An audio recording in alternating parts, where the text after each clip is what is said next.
Jessica Jung! Can you tell us what your trainee life was like? Do you think your friendships had changed in any way? Was there like an identity crisis for you? Where do you belong? What does that conversation look like with your mom? You left the band. What was the behind the scenes? So I went to the company and No. If you're a Jessica Jung fan, this is your Daily Ketchup.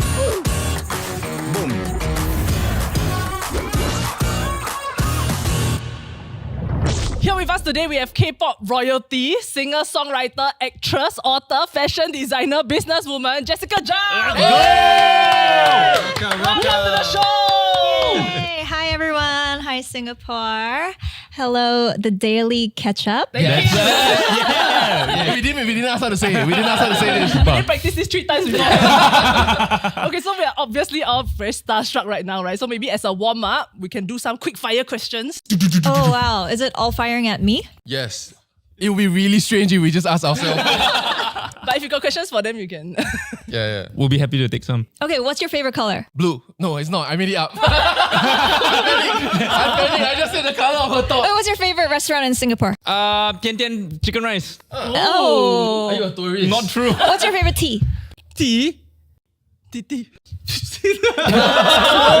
No. Hey, you all don't know the Korean reference. Milk tea. Bubble milk tea. Interesting start. Okay. Now it's our turn. Okay, so you've been to Singapore quite a few times, right? What is one place you must visit when you come to Singapore? To eat Singapore chili crab. Oh. Okay, so she's team chili crab, not pepper crab. Okay. Oh yes, I don't like pepper. How would you describe Singapore to someone who has never been here? Clean, friendly, Oh. humid, Very humid. and yummy. Yes. Okay. Musically wise, if you could collaborate with any artist right now, who would that be? It's like anywhere in the world. You know, I love Ariana Grande. Oh, wow. That's true. Favorite K-pop group right now? K-pop group, New Jeans. I'm also super shy. Oh my gosh, shut the hell up.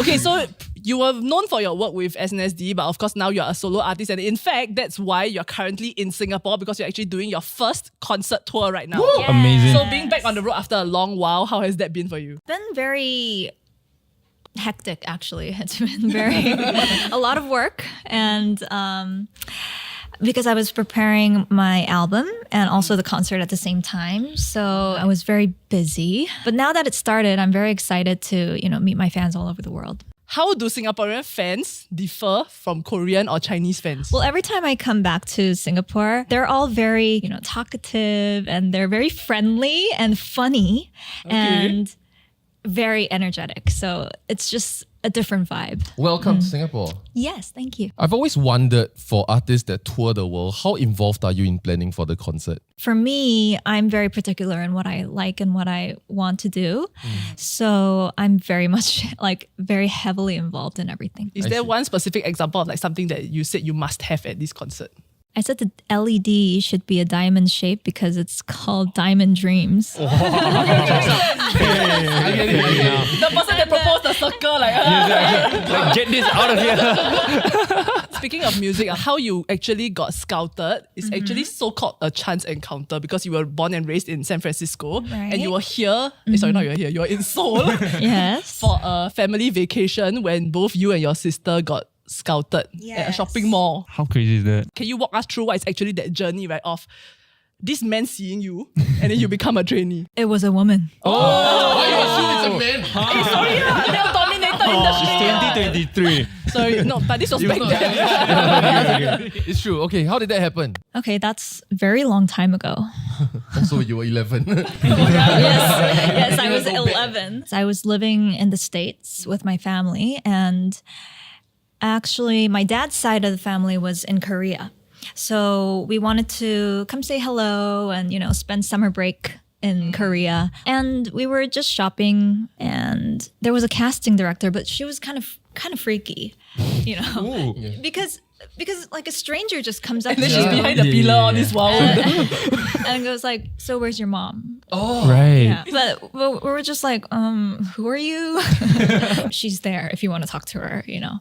So it was actually a very quick encounter because I didn't really say much to her, and because I wasn't allowed to talk to strangers. I'm at a very young age. What do you think the scouts are looking for? Because you were so young, and I understand and appreciate now, because we were having a conversation earlier, that isn't it really pedo-ish if the scout was a guy? And then they were going to 11-year-olds, 7-year-olds. And her sister was 5. Yeah, and they are not even talent spotting from a festival or audition or anything. Or whatnot. They're just like, you look really pretty. What else do you think they look for? I think it's What happened? She paiseh to say herself. yeah. I have to say it myself. It's just so. really good looks, right? No, because I feel like it's kind of the overall like aura that person carries, how that person carries herself. Right. Although you're a child, Yeah, right. Is that not strange if But- it's a guy somehow? I feel like, you know, you can still have this uniqueness to yourself. That's true. That's That true. aura. I don't know how to explain it. She walks and Okay, so stuff, out of the 4 of us here, Too late, too old. Please, why?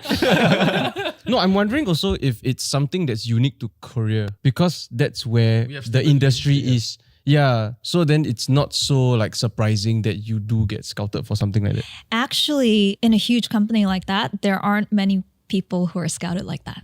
Oh, Because Oh, so it's most of mostly them are auditions. auditions. okay. Interesting. So I went to the company. And wait, before that, Yeah. like your mother just let you go? No.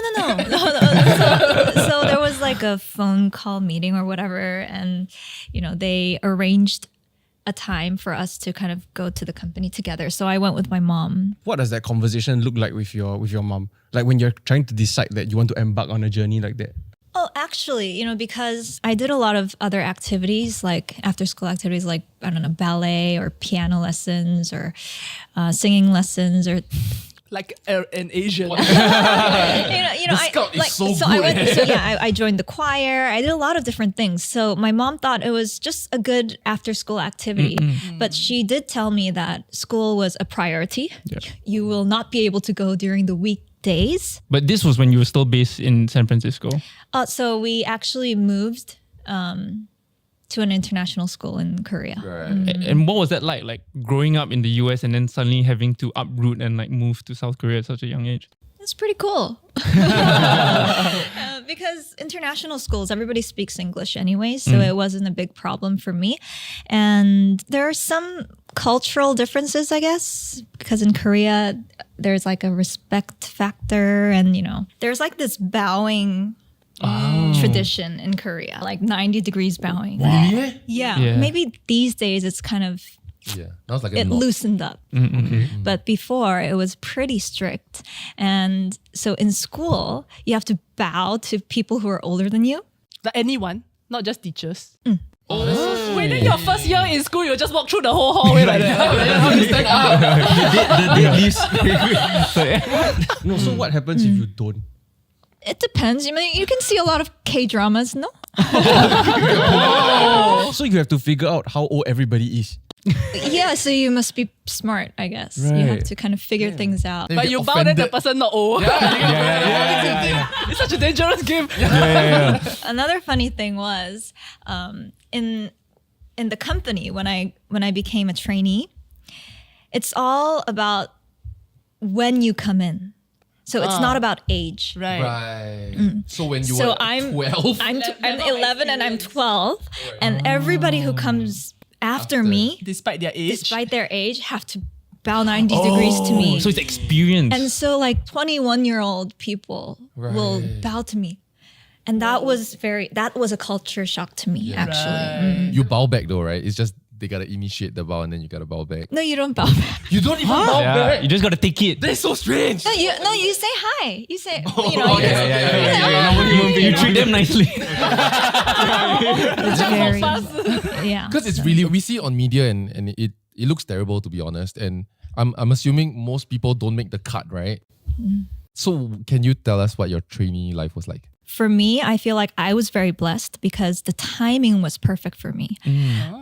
So I was like the baby of the company when I first went in there. So everybody was very nice to me and, teaching me everything. And I only have good memories. And then after that, a lot of other people started to come in. And that's when, things kind of got more Became more competitive. regimental. yeah, for them. But like for me, it was fine. Oh, she was in the sweet spot, like the in between. Yeah. So like I think a lot of the stories came from those years. So many trainees like all at once, and you can get kind of self-conscious about everything and not be so confident about yourself or compare yourself to others. But honestly, for me, I was very confident. I was like very just happy with where I was. I was like happy going to school and then coming after school, going there during the weekends, having almost fun, like to meet your practicing friends. and and getting to know people in a totally different world, So it's not like right after you debut, you get to think you get to do things that you couldn't do. Was there anything? So when you're a trainee, you had to give your phone up for the whole, the whole time you're practicing. That's fair enough, right? Not fair enough.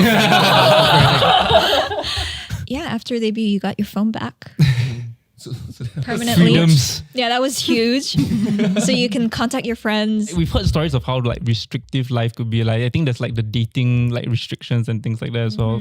I mean, I understand, but I'm also like American as well, like Korean American. So I'm on both ends, So I was close to all of the employees and managers there. So I was very open and honest about everything, about my relationship or who I'm meeting or who I want to date or whatever. And if I do that, then they're actually more supportive and they help you.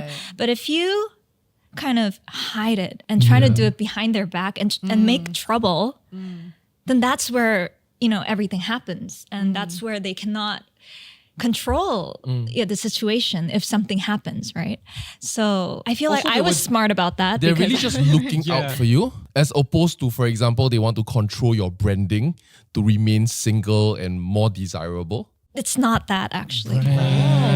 It's not that. It's just that they don't want trouble caused to the team or the company or for the artist. Yeah, okay. And that's only natural. But how do you do that? How do you control that? You need to be open and honest and talk about it, If you know what's going to happen, you can prepare. But if you don't, and something hits you. But I'm also wondering whether like the restrictions that they put, right, actually ended up being more beneficial because it essentially removed a lot of distractions that you had to focus on what you were doing, which is building a musical career. Actually, I feel it's not. Because at that time you're adolescent, you're growing up and you feel, I'm being controlled. Yeah. And I feel like what she said is very important for the younger generation to hear, because at that time they don't have that sensibility to think that way, to think that they can communicate and talk to everybody and have them understand. Yeah. But I feel like to a certain extent, because many of the trainees are young, even those in their teenage years, when you take away their liberties, right, for them, they are maybe not yet that obsessed about their career to be a K-star. Right. And so they're like, okay, then fire me or, I'll quit. Like, what do you want from me? And then very often you think about it, wouldn't it then be the parents that pull them back in line and say, you gotta do this Gotta see the bigger picture. for your future, for us, because we raised you? Is there a lot of emotional blackmailing from Korean parents? I think that also depends on every family. Yeah. Because my family in particular, we're very independent. My mom and dad just respects our job and our work is our work. Right. And like what you make is what you make, Right. Yeah. But it may not be the case for everybody. So You've mentioned before that like, you've had this American upbringing, but also, the Korean side of things. I'm like curious, was there like an identity crisis for you of like, where do you belong? always, you just need to accept the fact that you don't belong anywhere.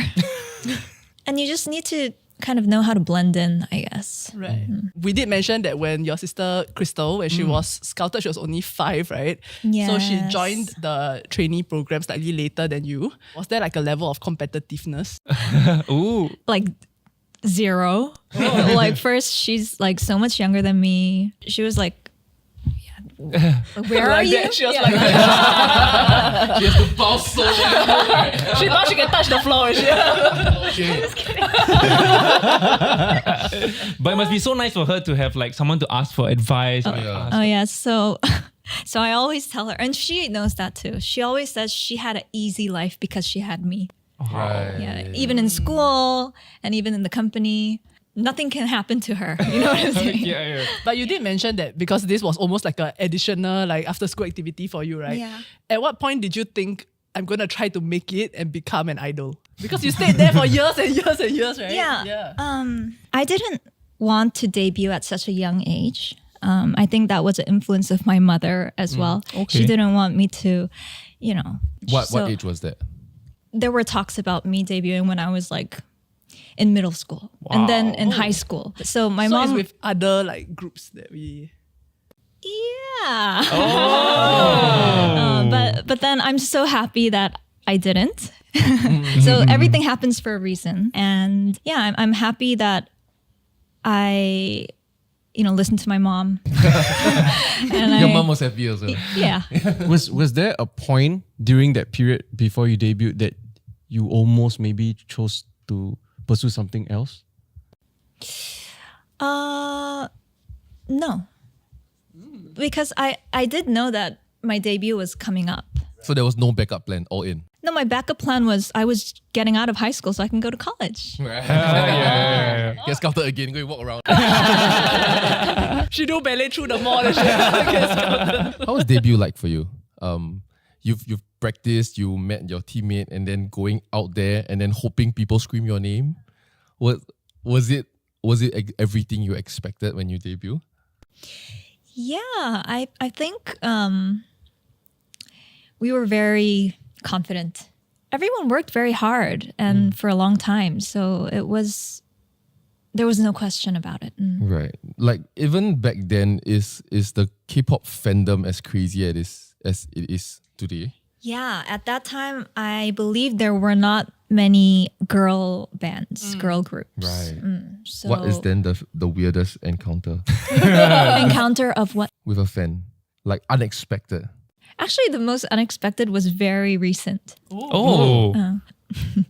It was it was in China. Okay.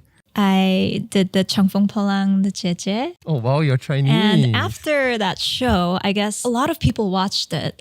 And so it was a train station or airport, I forgot. But I went to the restroom and there was like an old lady. She was a grandma. Right. Wow. Oh. She just like, she was very, I don't know, starstruck. And she called my name in Chinese, Zhang Xiuyan, Zhang Xiuyan, Zhang Xiuyan. 你去生肖演吗? Like she said so many things, Yeah. so sweet. I didn't understand her like completely, but I understood my name.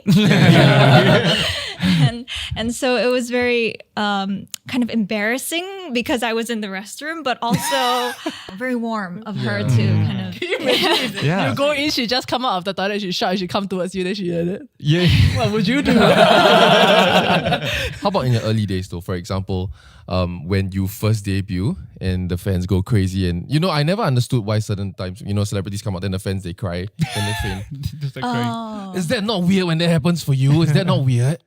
I do tell them, don't cry, or kind of give them a tissue. Oh, Okay. wow, they'll make their life. They still have it. They So every time fan me her pocket. Vacuum seal. I mean, you did mention that you guys expected that you would do well, or at least very positively, optimistically Yeah. hoped that you would Yeah. do well, right? course, yeah. What would you say was your I've made it moment? Like a moment that made you realize that, wow, your dreams have come true.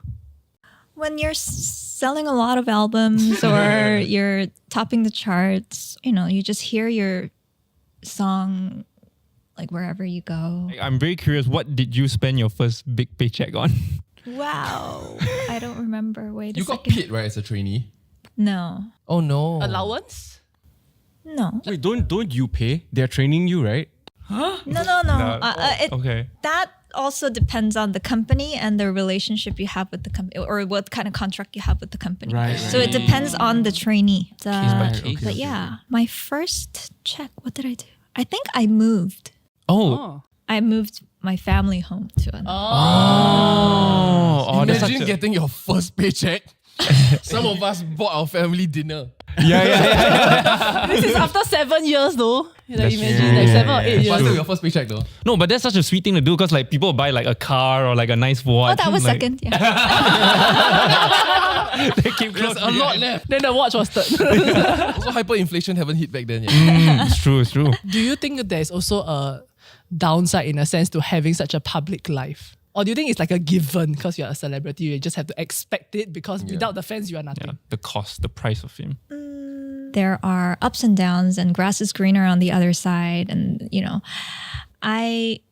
sometimes I feel very blessed, but sometimes I feel, I want to maybe have my friend's life, just have a normal life. But on the flip side, Your friends I will want love to have your life. Yes, and I love my life too. Yeah. So, but nobody can have everything. And I try to balance my life as much as I can, give myself some time off. Is there like a go-to like disguise? Oh, you probably can't say it, and then people will recognize But do you though? it. Yeah, like a hoodie with a hat or like Just a sunglasses. hat. And COVID. That's right. the mask. Yes. The only upside to that for many celebrity friends, I feel like, was having a mask on. Yeah. Because everybody has a mask on. So Nobody questions. yeah, nobody questions you or nobody looks at you more. Before, if you have a mask on, people will, who is that? Yeah. Why does she have a mask on? So the friends that you had made, previously in school and all that, right? Do you think your friendships had changed in any way after you debuted? Actually, I think I have a good eye when it comes to friends and people. Ooh. So I actually keep my friends and Most of your most of my friends friends from from them. Wow, okay. And so does my sister. She does Wow. that too. Yeah. So for yourself also, the girl group that you were a part of, you were one of the pioneer ones that went to the US to promote, and then you all were on David Letterman's show. You all played Madison Square Garden, and Damn. were on one of the top 10 highest grossing concert tour lists for quite a long time. But being in a sense Korean representatives to the Western world, right? Was there a very different pressure?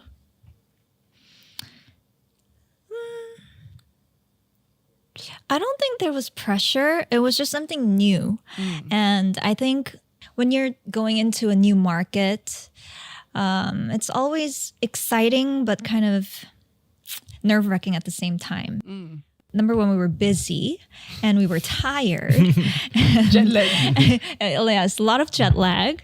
We were just having fun, I guess. But I would imagine if it's me because I'm not sure about you, right? If it's me, I go there and then I think if I sing this song or if I say something, right, and then people will think, actually I don't like K-pop. Then I'll be Right. like, oh shit, that's on me because I'm the one of the first few to go there and do this, So I'm wondering whether y'all had to maintain in a sense a very careful image. Yeah, or- the tourism board warn you about how to carry yourself.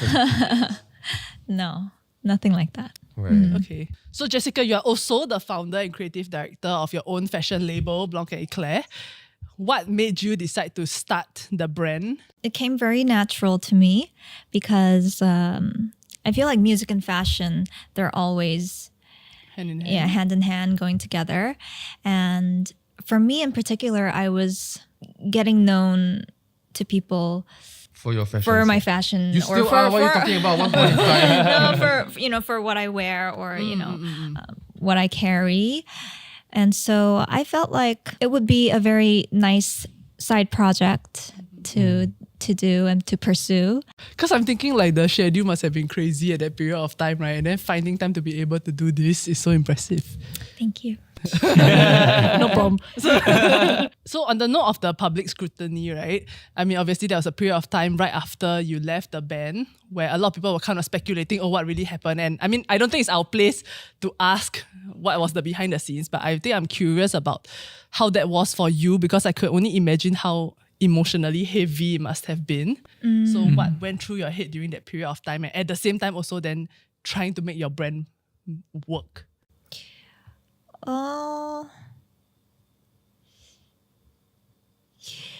You know, I try to put the past behind me, and I always try to look at the brighter things, brighter side. Of course, that time was one of the darkest times of my life, darkest period of my life. But I had my family and friends to really support me, and my fans were always there. And, you know, I didn't feel alone, and I felt like, you know, it was a good transitioning period and good time for me to grow up. And having said that, right? So from there, I mean, thank you very much for sharing that with us. And having said that, what do you think is the biggest difference from being a solo artist now? You get to choose everything. Control. You know, You got choice paralysis. you know, if you're in a group, Democracy. yeah, the majority wins. So if you don't want to have black tea, you need to have black tea if 5 people wants black tea. So it's like that. I mean, just for example, but this goes for every single thing, from the little things to the big decisions as well. Right. So, you know, you need to learn how to deal and cope with that and be okay with being in that kind of system, which I was. I was fine, but then now I know that You enjoy it more. I enjoy it. Okay, so before we wrap up this interview, you have your concert tomorrow. Yeah. And I've always wondered, as someone that suffers from anxiety and stage fright, how are you actually feeling today, one day before your concert? Is it just tomorrow I'm gonna go and perform? She's trying not to be reminded of it, but we keep asking. Actually, I'm very chill, and You do seem really chill. and you know, I don't like to use too much energy before I go up on stage. So I'm not really that hyper, or, you know, a lot of people, even friends that I know, you know, they practice a lot before they go up on stage, or they, I don't know, they start singing in the bathroom or whatever. But I don't do anything. I just really keep calm and try to keep quiet and save all the energy for the stage. Wow. That's why today she cannot laugh too much. But you guys made me laugh way too. No, sorry. No, it was fun. Okay, so looking forward to exciting 2024. What are some things that maybe your fans and we can look forward to in terms of your music, in terms of your business? Well, the Diamond Dreams concert tour will continue, and it will be held in many other, you know, different cities around the world. Woo. So I hope to see you guys all there. And company trip. We follow every city. If you don't see us, right? And I'll be making music as well. And Nice. because I've been a little bit distant, and I feel like my fans have been waiting for a long time. I didn't do it on purpose, but I don't want them to wait that long anymore. So I'll be making music, and I feel like there will be a lot more happening in 2024 for you guys to look forward to. Right. In fact, the music video just came out an hour ago, right? Okay, we play here. Okay, so thank you very much for watching today's episode, and of course, thank you, Jessica, for joining us. Woo! And being open with us. Like, share, subscribe, and we'll see you in the next episode. And you can see her on tour. Let's go! Yay! Is this Finger heart? Nowadays it's like that already. Oh, is it? Oh. What is it? This one. You guys make the culture. Don't ask us what is it. You guys decide now and we it's also follow. this one. Oh, is It's not circle shape, it's not circle. What do you mean? It's heart shape. Yeah. No, you are making this shape.